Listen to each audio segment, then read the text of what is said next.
मियाँ साहब, जलसे भी करेंगे आप, जाहिर है यकीनन। और हुकूमत कह रही है कि कोरोना फैल रहा है, सच बोल रही है झूठ बोल रही है? नहीं, इसमें कोई शक नहीं कि कोरोना फैल रहा है। इसमें कोई शक नहीं कि SOPs पे अमल करना चाहिए, इस वबा से महफूज होना चाहिए, महफूज रखने का दर्स देना चाहिए, आपको एजुकेट करना चाहिए। मगर यार, जलसे करना हमारी कोई ज़िद नहीं है काशिफ। मेरी बात सुन लें, हमारी ज़िद है, हमारी ज़िद है कि हम इलेक्टेड लोग हैं, लोगों के वोटों से आते हैं, लोगों के मसाइल का तज़किरा जिक्र ना करें, उनकी नुमाइंदगी ना करें, तो हमें कोई हक हासिल नहीं है कि हम दोबारा इलेक्शन में जाएं। बात सीधी सी है कि क्या उससे लोगों की ज़िंदगी खतरे में पड़ती है? एक सेकंड अगर रुक जाएं, मुझे ये बताएं काशिफ वासी, अगर 2 वक्त की रोटी से लोग भूख से मर जाएं, अगर वो लोग मेडिसिन की पहुंच उनकी दूर हो जाए लेने से, उससे मर जाएं, लोगों के गैस बिजली के घर बिल आए महीने बाद और वो सदमे से मर जाएं, तो क्या कोरोना की वजह से मरने से बेहतर है, या आप करोड़ों लोगों को बचाने के लिए, इस हुकूमत से जान छुड़ाने के तो आप लिए ये कह रहे हैं मरना तो है ही है, तो कोरोना मर जाए? फिर मुझे नहीं नहीं नहीं नहीं मैं ये नहीं कह रहा, मैं ये कह रहा हूं कि कोरोना से अमवात अगर हो रही हैं तो उससे कहीं ज्यादा इनके गवर्नेंस से, इनके तरीकाकार हुकूमत करने से, महंगाई से जिस तरह लोग मर रहे हैं, ये आने वाली नस्लें जिस तरह ये महकूम बना रहे हैं, गुलाम बना रहे हैं, उससे कहीं बेहतर है कि इनसे जान छुड़ाने के लिए कोरोना से बाहर आए और इससे जान छुड़ाएं। तो आप ये कह रहे हैं कि लोग तो मर ही रहे हैं, चाहे वो बिजली के बिल है, महंगाई है, बेरोजगारी है, मरना ही है तो फिर कोरोना में मर जाओ। नहीं, वो कम मरेंगे, इससे ज्यादा मरेंगे। अच्छा, लेकिन मरेंगे तो ये ठीक है आपकी बात, क्योंकि सर जब कोरोना आया था ना, जब पहले पहली वेव आई थी, जिस PMLN पीपल्स पार्टी कहती थी कि सर ये तो जो लाशें गिरेंगी सारी, वो तो सारी इमरान खान के सर होंगी, लॉकडाउन नहीं कर रहा। आज आप ये कह रहे हैं कि जनाब कोई गल नहीं, ये साल पहले की बात बता रहा हूँ, साल भी नहीं सर, ये 4 महीने पहले की बात है। ठीक है आप, तो अभी आपको लगता नहीं है कि हालात 4 महीने में, लॉकडाउन मजबूरी थी, आज हुकूमत के खिलाफ जलसे मजबूरी? 4 दिन पहले की मैं बात कर रहा हूं, आप 4 माह की बात कर रहे हैं, मैं 4 दिन पहले की बात कर रहा हूं। मैं ये कह रहा हूं कि जब इस रियासत मदीना के मॉडल में आपको जरूरत हो हुकूमत वक्त को खुद जलसे करने की, आप हाफिजाबाद में जलसा करते हैं, बच्चों के स्कूलों को छुट्टी करवा देते हैं, बच्चे लेके चले जाते हैं आप उस स्टेडियम में, जलसा गाह में, आप सरकारी मुलाजमों को ले जाते हैं जलसा गाह में। मुझे ये बताएं कि अभी 2 दिन पहले आप गिलगित बल्तिस्तान में जो वज़रा गुल खिला के आए हैं, तो क्या यकायक 2 दिन में आपको ये एहसास पैदा हो गया है कि कोरोना की वजह से जलसे जुलूसों पे बैन कर दिया जाना चाहिए, और ताकि आपने हदफ जो आपको चाहिए था वो आपने पूरा कर लिया, अब आपको क्योंकि अपनी खतरे पड़ गए हैं इसलिए आपने उसकी आड़ में बंद कर रहे हो? ये क्या तरीका है भाई? फरूख हबीब साहब, योर आंसर टू दिस। देखें काशिफ, बात यह है कि यही अपोजिशन थी जो आपने बात की, ये कहते थे लॉकडाउन बंद कर दें, लोगों का रोज़गार बंद कर दें, फैक्ट्रियां बंद कर दें, लोगों को कारोबार इजाज़त ना दें ताकि कोरोना ना फैल सके। आज ये किस मुंह से जो है वो बात करते हैं, क्योंकि हमने एक स्मार्ट लॉकडाउन की पॉलिसी अपनाई थी, बेहतरीन हिकमत अमली थी, जिसमें जो है वो लोगों के लिए रोज़गार भी चला और कोरोना को भी कंटेन किया। अब दूसरी वेव आ रही है, उसको निपटने के लिए भी NCUSC जो है वो तमाम तर ग्राउंड रियलिटीज़ का जायज़ा लेते हुए डिसीजन मेकिंग करती है। तो मैं ये समझता हूँ कि जहाँ बात होती है गिलगित बल्तिस्तान में, वहाँ पर इक्वली इन्होंने भी कैंपेन चलाई है, हमने भी कैंपेन चलाई है। असल में तो आवाम ने इनके बयानिए को मुस्तरद किया है ना, जिस किस्म का ये बयानिया लेके नफरत अंगेज़ बयानिया वहाँ पर ये चला रहे थे, लोगों ने उस बयानिए का साथ नहीं दिया और बुरी तरह जो है वो बदतरीन इन्हें शिकस्त हुई। अब आप फैफन का इदारा देख लें, वो कह रहा है कि हमें कोई मुनज़्ज़म धांधली या कोई धांधली का बाकायदा पैटर्न जो है वो नज़र नहीं आ रहा। ये मैं नहीं कह रहा, ये थर्ड पार्टी के ऑब्जर्वर्स ये बात कह रहे हैं। तो मैं नहीं समझता इसके ऊपर इनके सवालात जो है वो करना बनते हैं। इन्हीं की जमात के वज़ीर आला हफीजुर रहमान जो है वो कह रहे हैं प्रेस कॉन्फ्रेंस में कि सिंध हुकूमत ने पैसा हमारी पॉलिटिक्स में फरूख हबीब साहब, अनफॉर्चुनेट रियलिटी ये है कि जब एक सर्वे या एक रिपोर्ट कहती है कि इमरान खान साहब मकबूल तरीन लीडर हैं, तो उस वक्त सारे आपकी पार्टी आगे कहती है देखिए जी उस सर्वे ने कह दिया। अगर वही सर्वे अगले सर्वे में कहता है कि नवाज शरीफ मकबूल तरीन लीडर है, तो आप सारे कहते हैं हाँ जी पैसे देके काम कराए। हमारे मुल्क में सिलेक्टिवली अपनी हस्बे जायका चीजों को इस्तेमाल किया जाता है। आप फाफिन को आज कोट कर रहे हैं, फाफिन ने शायद रिपोर्ट, आज पहला मौका तो नहीं, पिछले इलेक्शन में भी फाफिन ने भी दी थी, ऑब्जर्वर्स भी बहुत सारे आए थे, उनके भी एक रिपोर्ट थी, उसको कोट नहीं करता था कोई, उसको बल्कि कहा जाता था कि नाम आते रल मिल के कम हुआ। सो ये अनफॉर्चुनेट रियलिटी हमारी पॉलिटिक्स की, क्या करें। नहीं काशिफ, जो आप देखें, जो सर्वेज आए हैं इलेक्शन से कबल, चाहे गैलप का है, चाहे एक और तरफ से सर्वे आया, पल्स कंसल्टेटिव्स का, जो कंसल्टेंट्स का आया सर्वे आया, आप देखें कि वही पैटर्न इलेक्शन के अंदर सामने आया, तो फिर उन सर्वेज की वैलिडिटी तो साबित होगी ना, फिर उनके ऊपर तो सवालात उठाना नहीं बनता। हाँ, अगर रिजल्ट उससे दूसरी तरफ आता तो फिर हम उसके ऊपर बात हो सकती थी कि ये सर्वेज की वैलिडिटी क्या थी, उसके ऊपर क्या था। लिहाजा मैं समझता हूं कि उन सर्वेज को हमें मानना पड़ेगा। जहां तक रही बात, हमें कहा जाता है रवैये नहीं है, तो पार्लियामेंट इनके रवैये क्या रहे हैं? इन्होंने पार्लियामेंट के अंदर सवाए बाइकआउट के किया क्या? इन्होंने पार्लियामेंट के अंदर प्रोडक्शन ऑर्डर्स लेने के लिए इन्होंने पब्लिक अकाउंट्स कमेटियों की शहबाज शरीफ को चेयरमैन बना दिया, जैसे जमानत मिली शहबाज शरीफ इस्तीफा दे के वहां से चले गए। इन्होंने पार्लियामेंट की धांधली की जो कमेटी बनी, उसकी तहकीकात के हवाले से एक कमेटी का इजलास बुलाने के लिए इन्होंने ना कोई एहतजाज किया, ना कोई तकरीर की, ना इन्होंने कोई बाइकआउट किया। जितने बाइकआउट हैं वो तमाम बाइकआउट इनकी जात के इर्द गिर्द घूमते हैं। फिर हमें ये कहते हैं रवैये का मसला ये है, ये इनको एनआरओ चाहिए, एनआरओ मिल जाए। आज ये कहेंगे हुकूमत का रवैया बहुत अच्छा हो गया है।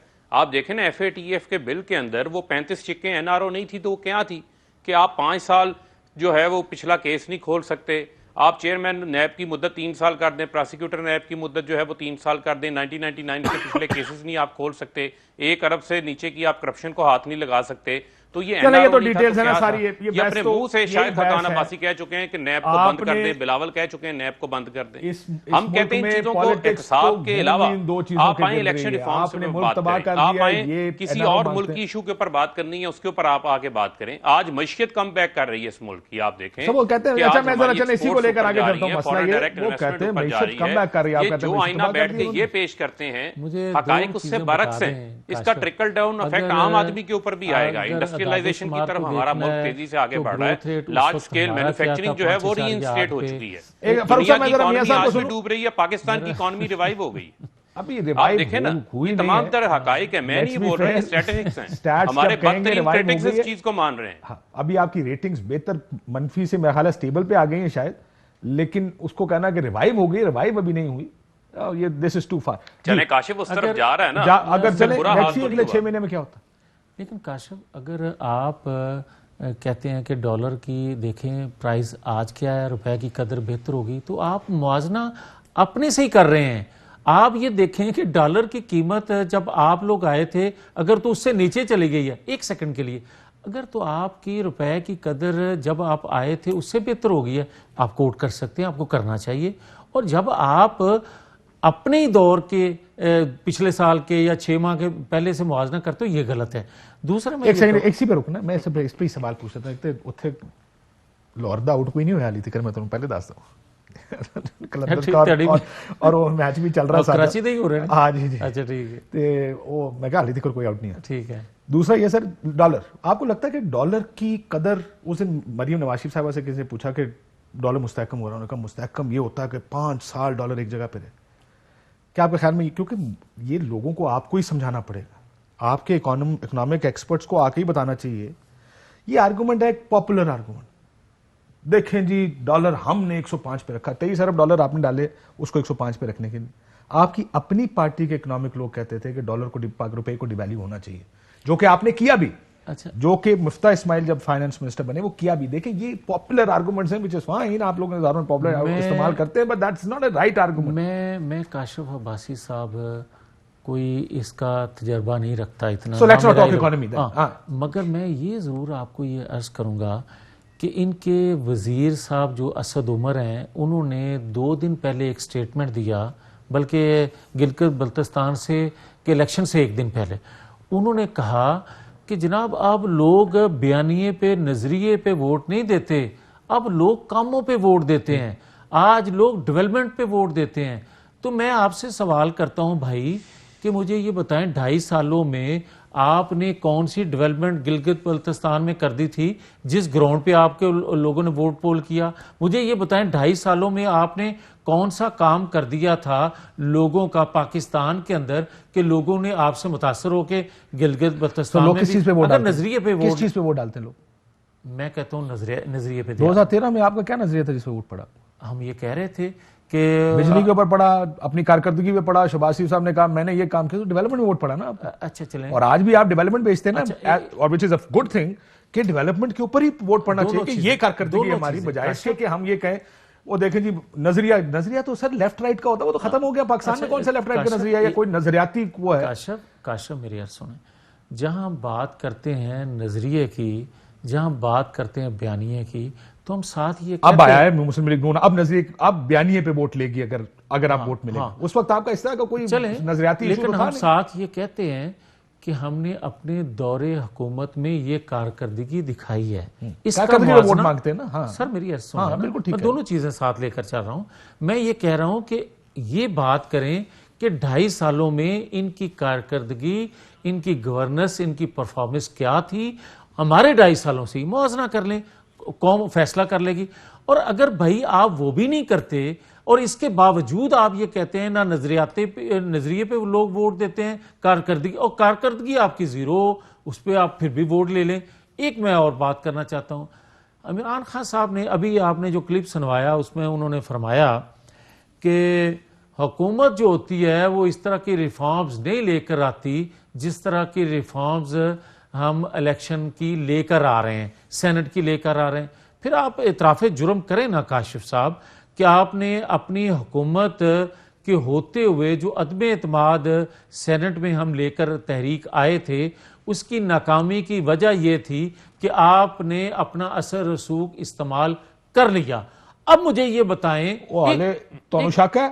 अच्छा, मुझे तो कोई शक नहीं है, बड़े कहने वाले को शक है, मैं प्राइम मिनिस्टर साहब को शक है। देखें, आप अगर ये बात कर रहे हैं, 64 लोग खड़े होकर कहते हैं तहरीके अदम एतमाद चाहिए, 50 उसके हक में वोट डालते हैं तहरीके अदम एतमाद के। लेकिन आपको याद होगा कि वहीं जब सादिक संजरानी चेयरमैन सेनेट बनते हैं तो आप ही के इत्तेहादी आज के उनके नारे लगते हैं, वही बलोचिस्तान की आपकी गवर्नमेंट गिराते हैं। सो ये तो पॉलिटिक्स हमारी, इसको तो सीधा करना तो सारों को ठीक करना पड़ेगा आपको एक एक करके। ये तो एक आदमी के ठीक होने से तो नहीं होगी। ये मैंने कोट क्यों किया है वो वजह सुन लें।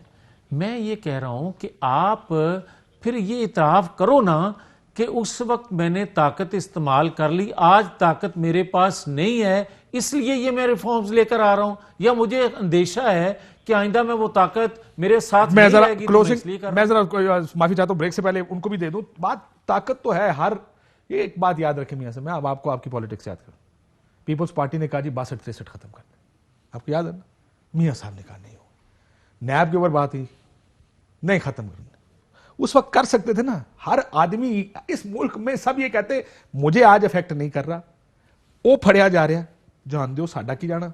अनफॉर्चुनेट बात यह है आगे आके बाइट उसी को करता है जो उस वक्त इनकार कर रहा था। फखर हबीब साहब, ब्रेक से पहले जरा ये नजरिया बयानिया वर्सेस कारकर्दगी आर्गुमेंट तो ये ठीक है कि क्या किस बुनियाद पे वोट पड़ना चाहिए लोगों को? देखें, बात यह है कि मुझे तो नज़र नहीं आता कि इनका नज़रिया क्या है। इनका नज़रिया जो है वो इक़्तिदार में आके, ताकत में आके सिर्फ माल बनाना है और उसके बाद जो है वो उस करप्शन को प्रोटेक्ट करना है। उसके अलावा नज़रिए वाली अगर आप बात करें तो वो नज़रिया नहीं है। आप देखें कि चंद दिन पहले बात हो रही थी वोट को इज्जत दो, वही बात पे गिरगिरा के कह रहे थे कि हम जो है वो उनसे सूरत बात कर सकते हैं कि अगर वो इस हुकूमत को घर भेज दें। एक तरफ आप कह रहे हैं हम अवाम की ताकत पे हुकूमत को घर भेजना चाहते हैं, दूसरी तरफ आप उन्हीं को कह रहे हैं कि हुकूमत को जो है वो घर भेज दें, हम आपसे बात कर लेंगे। वही आपके मोहम्मद जुबैर साहब मुलाकातें भी करने चले जाते हैं। देखें, जो असल हकाइक हैं वो अवाम के सामने जो है वो रखने चाहिए, उनको तस्लीम भी करना चाहिए। इनका मसला मैंने आपको पहले ये कहा था कि ये पीडीएम की जो तहरीक है, तमाम जमातों का इकट्ठा होना, ये कोई नेचुरल अलायंस नहीं है। ये नजरिया ज़रूरत के तहत इकट्ठे हुए हैं, क्योंकि सबको जो है वो अपना डर है कि हम जेलों में जाएंगे, हमें लूटी हुई दौलत जो है वो वापस करनी पड़ेगी। इनका तो सर्वाइवल ऑफ फिटेस्ट का मामला बना हुआ है। इनकी सियासत दांव पे लगी हुई है। ब्रेक ले लूं फरूख हबीब साहब, एक ब्रेक लेते ना।